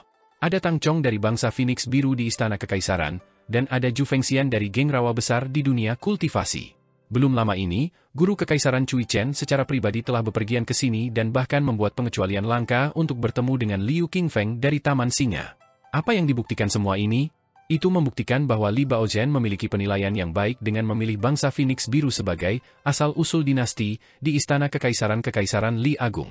Paling tidak, dia terbebas sementara dari pusaran kekacauan yang melanda klan Song Kekaisaran Li Agung, pusaran yang dapat dengan mudah menghancurkan orang menjadi berkeping-keping. Dengan kata lain, dia pasti telah bertaruh dengan benar dengan mengambil opsi ketiga. Li Baozhen merasa sedikit marah saat ini. Jika mereka menunggu beberapa hari lagi, maka sosok kuat yang bertanggung jawab untuk menjaganya tetap aman akan memasuki bangsa Phoenix Biru. Pada saat itu, dia tidak perlu lagi takut pada apapun. Gubernur militer utama Wei Liang, tetua tamu utama klan Tang Kekaisaran Yao Lingzi, orang-orang ini hampir tidak layak disebut. Namun, bagaimana si bocah desa kecil itu berhasil memilih waktu dan lokasi yang begitu sempurna? Li Baozhen berbalik dan membungkuk, menarik tirai dan bertanya sambil tersenyum tipis, "Tuan Liu, apakah Anda punya rencana cadangan?" Liu Qingfeng menggelengkan kepalanya dan menjawab sambil tersenyum, "Sama seperti Anda, saya perlu menunggu beberapa hari sebelum seorang sekretaris militer dari Kekaisaran Li Agung akan tiba di sini untuk bertindak sebagai pengawal pribadi saya. Tuan Liu, apakah Anda sanggup melihat sekutu Anda mati sebelum dia mencapai keberhasilan akhir?" Li Baozhen bertanya dengan ekspresi sedih. Liu Qingfeng merenung sejenak sebelum menjawab, "Kita perlu mempercayai perencanaan dan pandangan ke depan guru kerajaan Cui Chen yang sempurna." Li Baozhen menghela napas dan menurunkan tirai. Dilihat dari penampilannya, interaksi dengan si kecil desa itu tidak dapat dihindari malam ini. Bukannya Li Baozhen tidak mempercayai keterampilan Go dari harimau bordir Cui Chen. Sebaliknya, dia takut guru kerajaan tidak menganggapnya, seseorang dengan kesetiaan yang goyah, sebagai bagian penting. Bahkan, Li Baozhen sangat yakin bahwa jika Cui Chen dipaksa untuk membuat pilihan antara dia dan Liu Qingfeng, dia akan memilih untuk mengorbankannya dan mempertahankan Liu Qingfeng tanpa sedikit pun keraguan. Cui Chen akan dengan santai mengangkatnya dan melemparkannya kembali ke dalam wadah batu Go. Setidaknya, inilah situasinya sekarang. Chen Ping'an menyuruh Shiro untuk mundur dan menjaga Pei Qian. Sementara itu, dia terus berjalan maju bersama Julian. Cui Dongshan tiba-tiba mengirim surat rahasia kepadanya, mengatakan bahwa Li Baozhen akan muncul di Taman Singa. Isi surat itu sederhana dan ringkas, dan Cui Dongshan mengakhirinya dengan kata-kata, "Kamu bisa membunuhnya." Chen Ping'an sama sekali tidak ragu atau meragukan kebenaran surat itu, dan dia segera meninggalkan ibu kota dan langsung menuju Taman Singa. Mengenai beberapa hal yang tidak berkaitan dengan dasar Dao besar, Chen Ping'an akan memilih untuk mempercayai Cui Dongshan. Misalnya, dia telah mendengarkan saran Cui Dongshan dan mengizinkan Shiro untuk memiliki tubuh abadi Du Mao.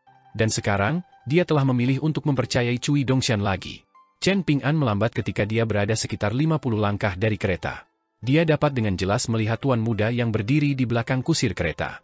Orang inilah yang telah memanfaatkan kekaguman dan pemujaan Julhu kepadanya, juga memancing ayah dan anak perempuan itu dengan kesempatan untuk membebaskan diri dari status rendah mereka dan menjadikan Julhu seorang wanita bangsawan di masa depan. Karena manipulasinya, Zhu tersenyum dan berjalan ke arah Chen Ping'an di koridor itu saat itu, dengan kedua tangannya terkepal di belakang punggungnya dan hatinya dipenuhi dengan niat membunuh.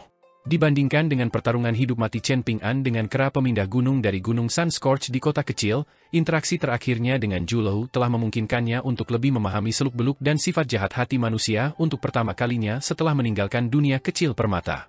Chen Ping'an, ini tampaknya pertemuan pertama kita, kan? Li Baozhen berdiri di belakang kusir kereta dan melambaikan tangan sambil tersenyum tipis, lalu melanjutkan, "Oh, saya lupa memperkenalkan diri. Saya Li Baozhen, adik laki-laki Li Xisheng dan kakak laki-laki Li Baoping." Chen Ping'an berdiri diam dan bertanya, "Apakah Anda akan merasa menyesal jika Anda mati di sini malam ini?" "Saya akan menendang diri saya sendiri karena menyesal," jawab Li Baozhen sambil mengangguk. "Menyesali kenyataan bahwa Anda tidak cukup berhati-hati?" tanya Chen Ping'an sambil terkekeh. Seolah pasrah pada takdirnya, Li Baozhen menjawab dengan jujur, "Tentu saja. Ketika aku meninggalkan jalan keberuntungan prefektur Longquan dan kekaisaran Li Agung, aku merasa dunia ini adalah tempat yang luas bagiku untuk melepaskan potensiku. Namun, aku terlalu tidak bijaksana. Chen Ping'an, dengan kejadian sebelumnya dan pertemuan kita sekarang, kau telah 2 kali mengajariku pelajaran berharga tentang bagaimana bersikap dan bagaimana menangani masalah dengan benar. Kesalahan yang sama tidak boleh dilakukan 3 kali, jadi mari kita berpisah mulai sekarang.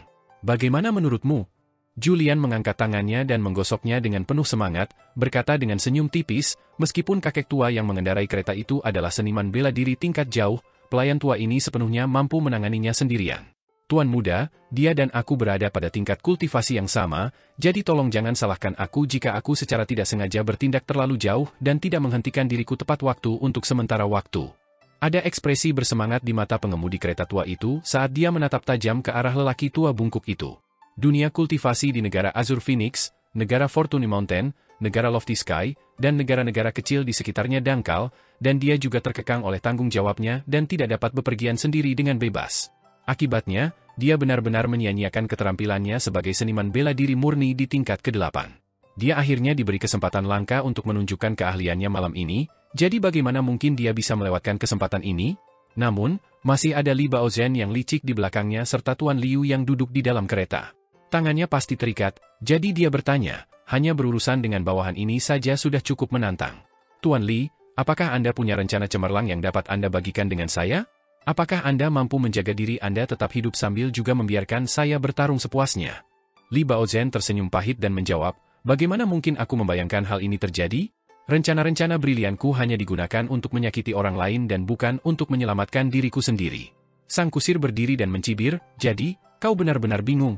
Setelah berkomplot dan bersekongkol selama ini dan membuat semua orang pusing, inikah hasil menyedihkan yang kau capai?" Li Baozhen tersenyum dan menjawab, "Kalau begitu, aku ingin memintamu untuk berusaha lebih keras malam ini.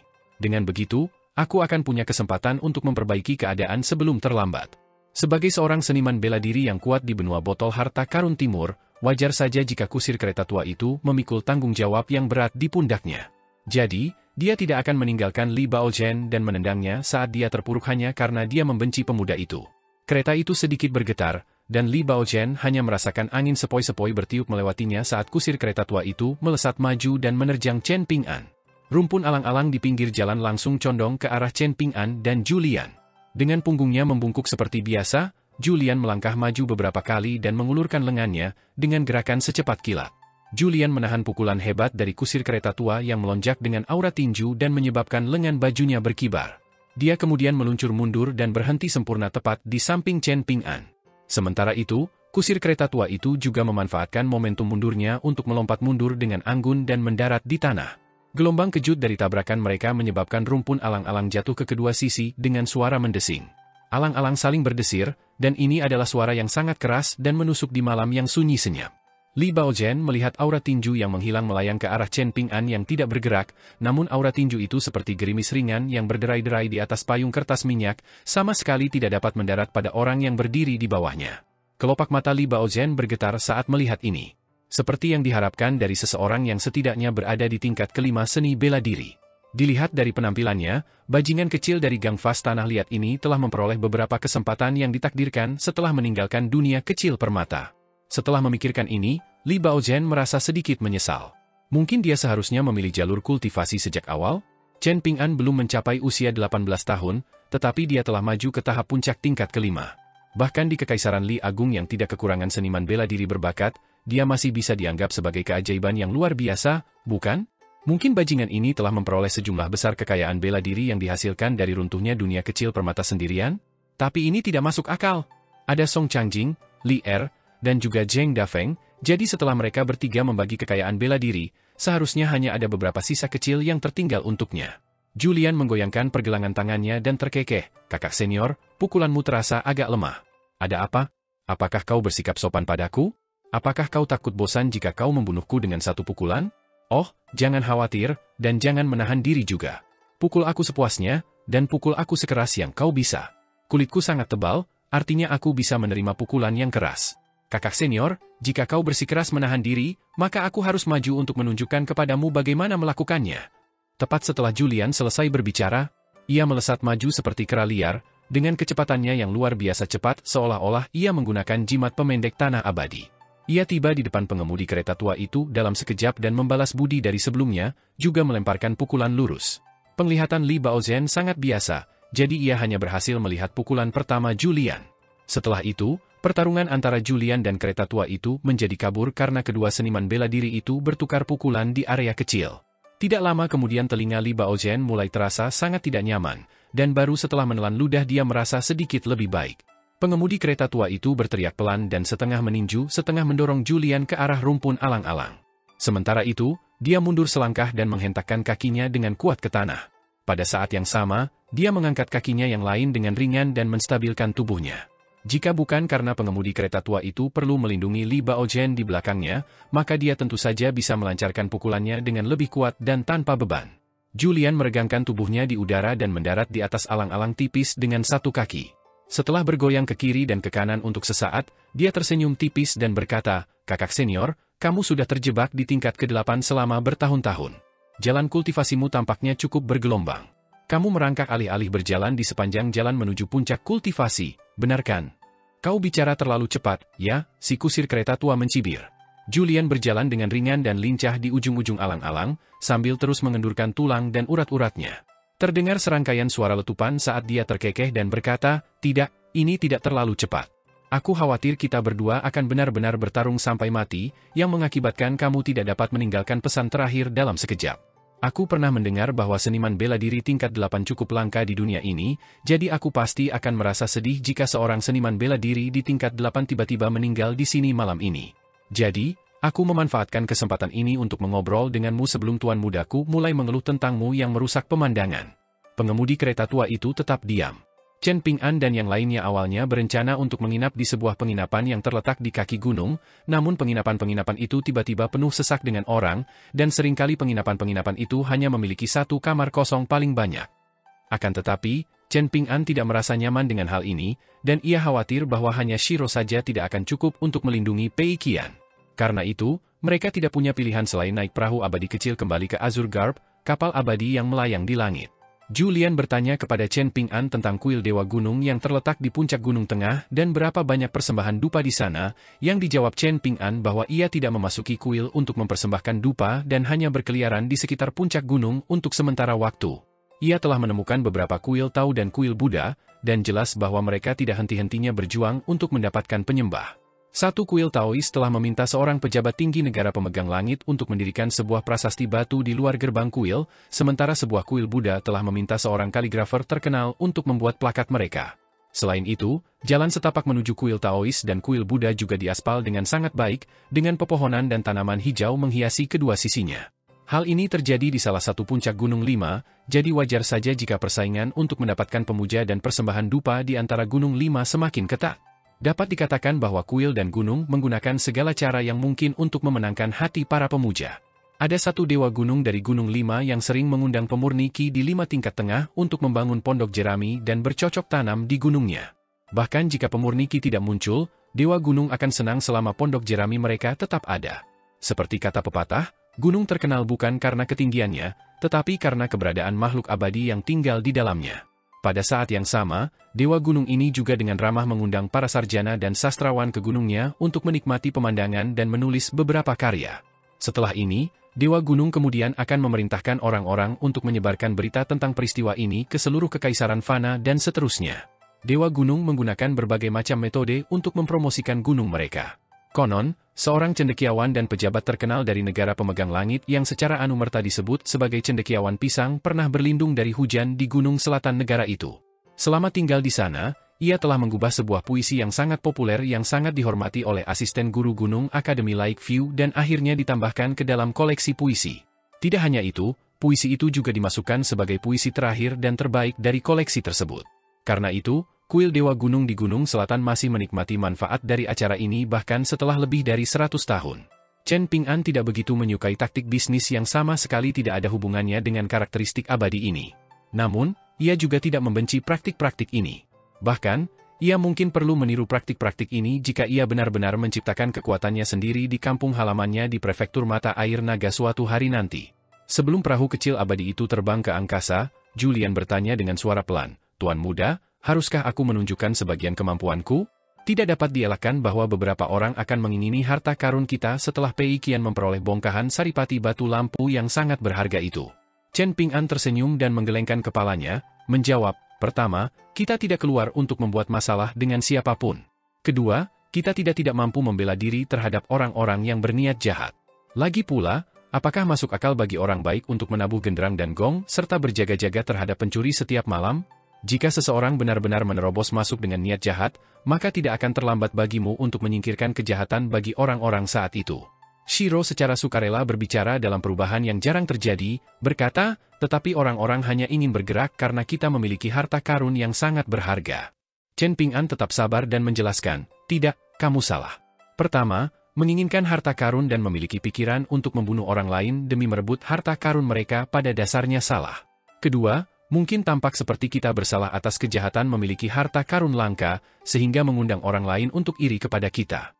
Namun, ini tidak benar. Sebaliknya, yang pertama kali ada adalah kejahatan di dalam hati orang-orang ini.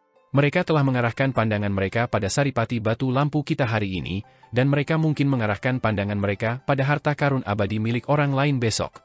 Hari demi hari, mereka akan melihat keberuntungan orang lain sebagai alasan mereka untuk terburu-buru dalam bahaya dan dengan terang-terangan mengabaikan hukum. Ada gagasan tentang urutan berurutan, dan Chen Ping'an telah menguraikan semuanya dan menjelaskannya dengan hati-hati. Shiro mengangguk tanda mengerti dan setuju. Pada akhirnya, Chen Ping'an tersenyum tipis dan melanjutkan, "Dunia kultivasi sudah cukup tercemar, jadi jangan mengkritik dan bertanya lagi kepada orang baik. Catatan musim semi dan musim gugur sering mengkritik orang-orang yang berbudi luhur dan memiliki persyaratan yang sangat ketat untuk mereka, tetapi ini adalah kasus orang bijak tertinggi yang menetapkan standar ketat dengan niat baik, dan itu bukanlah sesuatu yang dapat ditiru secara membabi buta oleh orang acak di generasi mendatang." Julian tersenyum lebar dan bertanya pada Pei Qian, "Apakah kamu mengerti semua itu?" Pei Qian melotot padanya dan membalas, "Apa urusanmu?" Julian mendecak lidahnya heran dan berkata, "Si pecundang akhirnya mengubah peruntungannya dan berhasil mendapatkan sejumlah besar uang dalam kejadian langka, dan ini membuat tulang punggungnya lebih kaku dan lurus daripada tongkat pendakiannya." Perahu kecil abadi itu perlahan naik ke langit. Pei Qian duduk di samping Chen Ping'an dan berusaha sekuat tenaga menahan tawanya. "Mengapa kamu tidak membeli lebih banyak batu lampu untuk menguji keberuntunganmu?" tanya Julian. "Misalnya, jika 3 koin kepingan salju tidak cukup, kamu bisa meminta Shiro untuk menjual sedikit saripati batu lampu miliknya. Dengan begitu, kamu bisa menggunakan sejumlah kecil uang untuk berjudi demi sejumlah besar uang. Kamu bisa mendapatkan lebih banyak dan lebih banyak lagi, dan kamu bisa meraup segunung emas dan perak dan menjadi sangat kaya di jalan itu. Belum lagi hadiah ulang tahun untuk majikanmu tahun ini, kamu mungkin bisa mendapatkan cukup banyak untuk memberinya hadiah yang lebih baik untuk 2 tahun ke depan juga." Pei Qian mengangkat 2 jari dengan ekspresi puas. Julian tersenyum tipis dan berkata, "Teruskan, aku siap mendengarkan."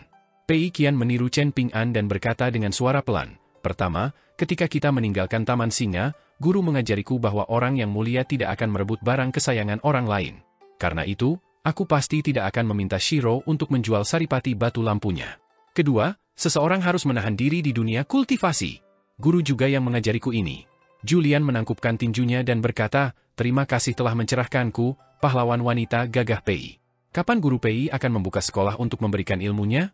Aku pasti akan ada di sana untuk mendukungmu." Pei Qian sengaja mengepalkan tinjunya untuk menakut-nakuti Julian, Namun setelah melihat si juru masak tua itu tetap tidak terpengaruh, dia mendengus dan menarik tinjunya, bertanya, "Mengapa kamu begitu kekanak-kanakan, si juru masak tua?" Julian melayangkan tinjunya. Pei Qian langsung bersandar dan menghindari pukulan itu sebelum tertawa terbahak-bahak. Julian dan Chen Ping'an saling tersenyum. Shiro bukanlah seniman bela diri murni, jadi dia tidak menyadari sifat mistis di balik pertukaran ini. Mereka kembali ke kapal abadi, dan kemungkinan besar karena rumor tentang kultivator pedang muda yang memiliki 2 pedang terbang yang terikat jauh lebih menakutkan daripada daya tarik koin hujan 3 butir, tidak seorang pun berani menguji keterampilan Chen Ping'an yang sebenarnya sepanjang waktu. Pada akhirnya, kapal abadi itu perlahan berangkat dari Sky Holding Nation. Namun, kapal abadi itu terbang perlahan dan mengambil banyak jalan memutar, dan juga menggunakan semua jenis metode yang berbeda untuk memberi insentif kepada penumpang agar berbelanja. Chen Ping'an benar-benar terkesan dengan metode mereka. Pada hari ini, kapal abadi itu berhenti di atas lokasi lain, dengan banyak perahu abadi yang dilempar keluar seperti jaring dan berlayar menuju kekuatan abadi tempat para penumpang dapat berjalan melintasi apa yang disebut jembatan papan tunggal. Bahkan Chen Ping'an tidak dapat menahan tawa dan berkata bahwa mereka benar-benar menaiki kapal bajak laut. Kekuatan abadi ini hanyalah kekuatan kelas 3 di benua botol harta karun timur, namun mereka telah membangun jembatan papan tunggal yang panjangnya lebih dari 5 km di antara 2 puncak gunung.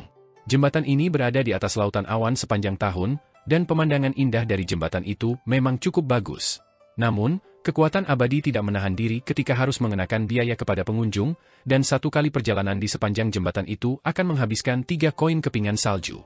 Menurut rumor, pembudidaya gelandangan tingkat 5 atas dari stasiun feri Wasp Tile pernah mengunjungi dan berjalan melintasi jembatan papan tunggal itu, secara kebetulan melihat matahari terbit dari timur saat dia melakukannya. Secercah inspirasi telah datang padanya, memungkinkannya untuk memahami Dao dan maju ke tingkat berikutnya. Memang, di jembatan papan tunggal itulah ia telah menjadi seorang abadi bumi tingkat inti emas. Setelah itu, berkat kesempatan yang ditakdirkan inilah ia berhasil mendaki ke puncak benua botol harta karun timur dari awal yang sederhana sebagai seorang kultivator pengembara yang rendah hati. Chen Ping'an dengan patuh mengambil 12 koin kepingan salju. Awalnya, Pei Qian ingin berlari bolak-balik di sepanjang jembatan sebanyak 7 atau 8 kali. Namun, seorang wanita muda yang cukup beruntung untuk memasuki pegunungan untuk berkultivasi tersenyum dan mengingatkan semua orang bahwa ada aturan unik mengenai jembatan papan tunggal ini. Yaitu, pengunjung tidak diizinkan untuk berbalik dan berjalan ke arah lain. Hal ini menyebabkan Pei Qian menghentakkan kakinya karena frustrasi. Ia kehilangan uang lagi, bukan? Disebut jembatan papan tunggal, namun pada kenyataannya, jembatan itu tidak sempit atau sulit untuk dilalui sama sekali. Namun, jembatan yang dilintasi oleh petani pengembara dari stasiun feri Wasp Tile memang sudah tua dan dalam kondisi yang buruk. Setelah itu, kekuatan abadi telah mengumpulkan semua dananya untuk membangun kembali jembatan papan tunggal ke kondisi saat ini. Tidak hanya lebar dan stabil, tetapi juga sangat detail dan indah. Kapal abadi itu berangkat lagi, mengambil jalan memutar di sekitar wilayah tengah benua timur yang dilanda perang. Kapal itu melakukan perjalanan dalam lengkungan yang sangat besar di sekitar negara-negara yang bertikai. Bahkan, perjalanan memutar yang sangat besar itu membuat daratan di bawah mereka tidak lain adalah saluran naga yang pernah dilalui Chen Ping'an selama perjalanannya ke selatan dengan sebuah kapal. Saat itu, Chen Ping'an telah berpisah dengan Zhang Xianfeng dan Xu Yuanxia dan melanjutkan perjalanan ke selatan sendirian. Kali ini, ia ditemani oleh Pei Qian, Julian, dan Shiro. Selain berlatih jurus tinju saat bepergian dengan kapal abadi, Chen Ping'an tidak punya pilihan selain menghabiskan separuh waktunya untuk bermeditasi dan melihat ke dalam dirinya sendiri. Ia perlu menyerap energi spiritual untuk memelihara apa yang disebut istana airnya. Semakin lama ia berkultivasi, semakin ia memahami efek samping dari berlatih seni bela diri dan pemurnian Qi secara bersamaan. Chen Ping'an sampai pada kesimpulan kasar bahwa segala sesuatunya akan berjalan lancar untuk sementara waktu ketika ia mencapai tingkat ke-7 seni bela diri dan tingkat ke-6 penyempurnaan Qi. Namun, setelah itu, konflik antara keduanya menjadi semakin tidak dapat didamaikan, terutama setelah dia selesai menyempurnakan item ikatannya dan akhirnya membentuk inti emas. Ini akan menyebabkan perjalanan seni bela dirinya menjadi semakin bergelombang. Pada saat yang sama, akan sangat sulit baginya untuk maju ke tingkat baru. Namun, ini adalah masalah untuk masa depan. Saat ini, dia masih perlu berlatih teknik tinju, dan dia masih perlu mencoba yang terbaik untuk menyerap dan memurnikan energi spiritual. Setelah menyelesaikan 1 juta pukulan dari meditasi berjalan 6 langkah paling dasar di tembok besar Qi Pedang, Chen Ping'an telah melemparkan hampir 400.000 pukulan tambahan setelah meninggalkan gunung stalaktit dan melakukan perjalanan ke benua daun parasol, kemudian tanah terberkati bunga teratai, kekaisaran Kuan besar, Kota Naga Tua yang terletak di wilayah paling selatan benua botol harta karun timur, negara Phoenix Biru yang terletak di wilayah tenggara benua, dan sekarang ke negara Sui Besar di utara. Sarjana tua itu menyerahkan kembali dokumen perjalanan itu kepada pemuda bernama Chen Ping-an. Sarjana tua dari akademi itu memiliki kesan yang sangat baik tentang pemuda itu. Dia melirik Chen Ping-an lagi, dan dia memang menyukai tampilan rak buku bambu dan pedang panjang di punggung Chen Ping-an. Menempuh perjalanan puluhan ribu kilometer untuk mencari ilmu sambil membawa buku dan menghunus pedang adalah sesuatu yang harus dilakukan semua sarjana. Memang, ini adalah sesuatu yang paling baik dilakukan oleh para sarjana. Permisi, apakah Anda mengenal seorang gadis muda bernama Li Baoping? Tanya Chen Ping-an. Dia suka mengenakan jaket merah terang atau rok merah panjang. Sarjana tua itu tertawa terbahak-bahak dan menjawab, semua orang di akademi mengenal gadis muda ini. Belum lagi akademi, gadis muda itu kemungkinan besar telah menjelajahi seluruh ibu kota negara Sui Besar. Dia dipenuhi dengan energi dan semangat setiap hari, dan tulang-tulang tua seperti kita yang hampir tidak bisa berjalan lagi sangat iri padanya. Bahkan, dia membolos dan menyelinap keluar dari akademi lagi hari ini. Kamu mungkin akan bertemu Little Baoping jika kamu datang ke sini 1 jam lebih awal. Dia meninggalkan akademi sendirian? Tanya Chen Ping-an. Itulah yang terjadi setiap saat, jawab sarjana tua itu sambil mengangguk. Melihat ekspresi khawatir Chen Ping-an, sarjana tua itu tersenyum dan meyakinkan, jangan khawatir, Baoping kecil tidak pernah menemui masalah setelah menyelinap ke ibu kota berkali-kali. Bagaimanapun, ibu kota negara Sui Besar selalu menjadi tempat yang damai, dan penduduk ibu kota selalu menjadi orang-orang yang jujur. Selain itu, Menteri Utama Kementerian Ritus juga merupakan kepala gunung akademi, jadi dia sering mengunjungi Gunung Timur untuk minum teh dan mengobrol dengan wakil kepala gunung lainnya. Baoping kecil tidak akan mengalami masalah apapun. Chen Ping-an merasa sedikit lebih tenang setelah mendengar ini. Apakah kamu mengunjungi Akademi Tebing Gunung untuk mencari Baoping kecil? Tanya sarjana tua itu. Melihat paspormu, kamu juga berasal dari prefektur mata air naga Kekaisaran Li Agung. Mungkin kamu tidak hanya berasal dari tempat yang sama dengan Baoping kecil, tetapi kamu juga kerabatnya.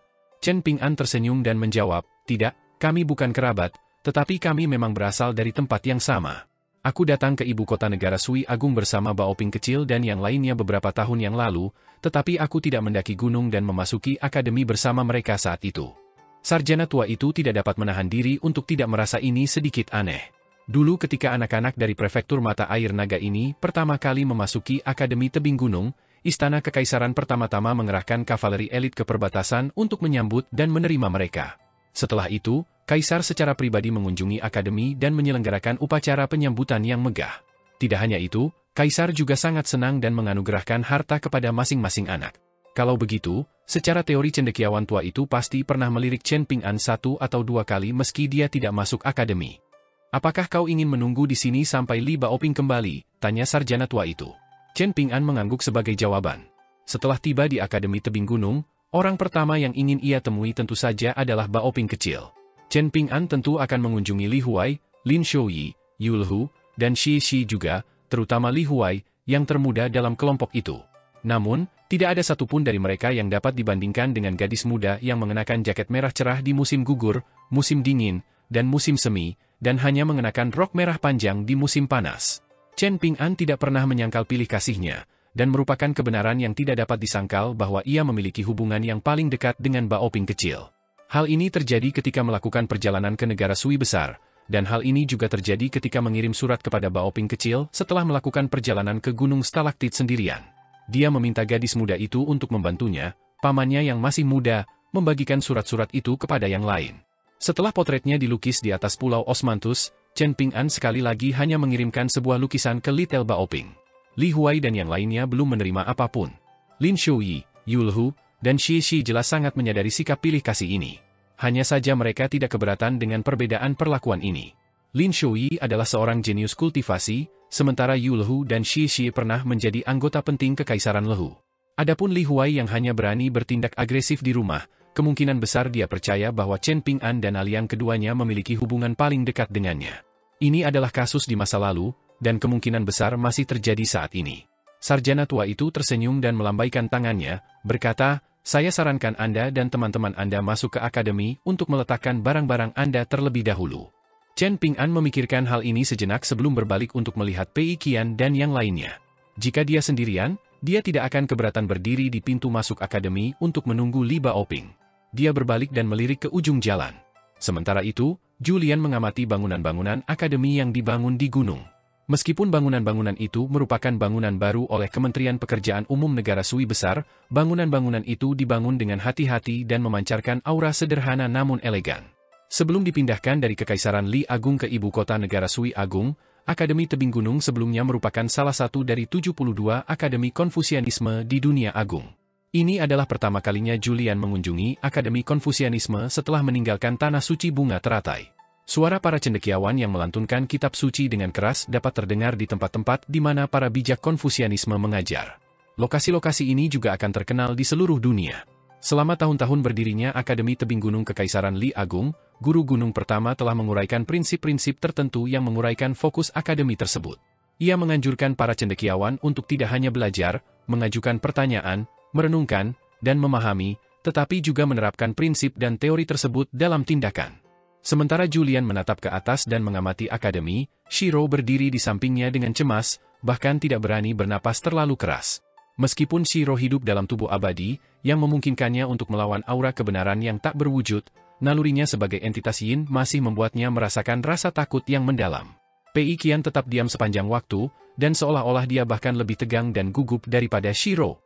Ketika turun dari kapal di kota Naga Tua, Pei Qian telah mengumumkan dalam benaknya bahwa dia pasti akan bertemu Li Baoping suatu hari nanti. Namun, setelah tiba di gerbang kota yang mengarah ke ibu kota negara Sui Besar, dia langsung mulai merasa cemas. Dia mulai merasa lebih khawatir setelah tiba di gerbang depan Akademi Tebing Gunung. Chen Ping'an tersenyum dan bertanya, "Jika saya boleh bertanya, setelah kita memasuki akademi dan menetap di kamar tamu, apa yang harus kita lakukan jika kita ingin mengunjungi guru gunung Mao? Apakah kita perlu memberitahu seseorang terlebih dahulu dan meminta mereka memberitahu guru gunung? Dan apakah kita kemudian perlu menunggu tanggapan guru gunung?" Sarjana tua itu tersenyum dan menjawab, "Tidak ada gunanya memberitahu guru gunung, karena inti masalahnya adalah guru gunung Mao tidak terlalu suka menerima tamu. Selama beberapa tahun terakhir, guru gunung Mao telah menolak hampir semua permintaan dan undangan, dan bahkan kepala menteri negara mungkin tidak dapat menemuinya. Namun, Tuan Muda Chen telah melakukan perjalanan jauh ke sini, dan Anda juga seseorang yang berasal dari prefektur mata air naga Kekaisaran Li Agung. Dengan mengingat hal ini, memberitahu guru gunung dengan cepat sudah cukup. Meskipun guru gunung Mao sangat ketat dalam hal akademis, dia sebenarnya orang yang sangat ramah dan santai. Itu karena para cendekiawan terkenal di negara Sui Besar secara historis menyukai studi mistik sehingga guru gunung Mao tidak suka berbicara dengan mereka." Chen Ping'an masih belum masuk akademi, dan dia bertanya, "Jika aku ingat dengan benar, kantor komandan infanteri adalah yang bertanggung jawab atas keamanan ibu kota." Sarjana tua itu segera memahami situasinya. Dari penampilannya, pemuda ini masih khawatir tentang keselamatan Li Baoping. Dia tersenyum dan menjawab, "Benar. Selain itu, anak muda komandan itu juga belajar di Akademi Tebing Gunung sekarang." Chen Ping'an menghela napas lega. Setelah itu, dia mengajukan beberapa pertanyaan sepele tentang situasi Li Baoping saat ini. Baru setelah melakukan ini dia mengucapkan selamat tinggal kepada sarjana tua itu dan memasuki akademi. Langkah kaki Pei Qian terasa berat, dan ini terutama terjadi setelah dia memasuki Akademi Tebing Gunung. Mereka berjalan di sepanjang jalan pegunungan yang sedikit miring, tetapi seolah-olah dia sedang mengarungi sungai atau mendorong salju. Akademi itu memiliki kamar tamu untuk orang tua siswa yang berkunjung, dan orang tua serta kakak perempuan Li Huai pernah menginap di salah satu kamar seperti itu ketika mengunjunginya saat itu. Akademi hanya menerima pembayaran secara simbolis, tercermin dari fakta bahwa setiap kamar hanya berharga 10 koin tembaga per hari. Setelah mengetahui bahwa ada banyak kamar tamu kosong di akademi saat ini, Chen Ping'an segera meminta 4 kamar tetangga kepada sarjana tua itu. Setelah meletakkan barang bawaan mereka, Pei Qian segera berlari ke kamar Chen Ping'an untuk menyalin teks. Chen Ping'an melepas rak buku bambunya dan bahkan melepaskan pedang pemeliharaan labunya dan mengeluarkan alat semu surgawi, pedang abadi, dari punggungnya. Julian bertanya apakah mereka ingin menjelajahi akademi bersamanya, namun Chen Ping'an menjawab tidak sementara Pei Qian terlalu sibuk menyalin teks untuk memperhatikannya. Julian kemudian berjalan untuk mengetuk pintu Shiro. Shiro merasa tidak nyaman dan dalam suasana hati yang buruk, dan ini semakin diperparah oleh Julian yang berdiri di luar kamarnya dan mengucapkan kata-kata aneh dan vulgar dengan cara yang tampaknya canggih. Pada akhirnya, Shiro menanggapi dengan menyuruhnya pergi. Dan dengan demikian, Julian tidak punya pilihan selain menjelajahi akademi sendirian. Sangat mungkin bahwa Li Baoping sudah lebih mengenal ibu kota daripada penduduk yang tumbuh di sini dan tinggal di sini sepanjang hidup mereka. Dia pernah ke gerbang panjang umur surga, gerbang yang terletak di selatan yang oleh penduduk disebut sebagai gerbang gandum. Setelah makanan dan gandum tiba di sini melalui sungai pengangkut, semuanya akan diperiksa dan diverifikasi oleh pejabat dari Kementerian Pendapatan sebelum dipindahkan ke lumbung. Gerbang panjang umur surga adalah titik kumpul semua gandum. Li Baoping sering berjongkok di dekat dermaga pengiriman selama beberapa jam sekaligus dan menatap para pejabat dan pejabat rendahan yang sibuk bekerja. Tentu saja, ada juga para pekerja fisik yang berkeringat yang membawa barang-barang bolak-balik. Gadis muda itu juga menyadari keberadaan kuil abadi rubah yang populer di dekat area yang sama. Ini bukanlah kuil resmi yang diakui oleh Istana Kekaisaran Pemerintah, juga bukan kuil ilegal yang menjadi sasaran pemerintah. Asal-usul dan latar belakangnya aneh, dan ada ekor rubah yang subur dan tampak segar yang diabadikan di kuil abadi itu. Ada seorang wanita tua yang agak gila dan misterius yang menjual air ajaib, dan seorang pria tua yang mengaku sebagai ahli taksir tulang dari suatu tempat di sebelah barat negara Sui besar. Pria tua dan wanita tua itu sering berdebat satu sama lain. Li Baoping juga mengunjungi pasar kuil yang ramai yang diselenggarakan oleh kuil keberuntungan abadi, dan dia sangat tertarik dengan ular pipa yang terbuat dari tanduk banteng. Banyak orang kaya menghadiri pasar kuil, dan mereka membawa serta pelayan yang tampak lebih sombong dan angkuh daripada tuan muda biasa. Orang-orang ini suka mengenakan jaket kulit dan mantel bulu cerpelai. Hari ini, Li Baoping pergi berkeliling toko buku lagi. Saat menuju ke sana, dia makan siang di sebuah restoran kecil yang menjual makanan murah tapi lezat. Saat kembali, dia pergi ke toko mie di suatu gang. Pemilik toko tua dan istrinya sama-sama sangat akrab dengan Little Baoping, jadi mereka sering menawarkan diskon atau bahkan menawarkan makanan gratis sama sekali.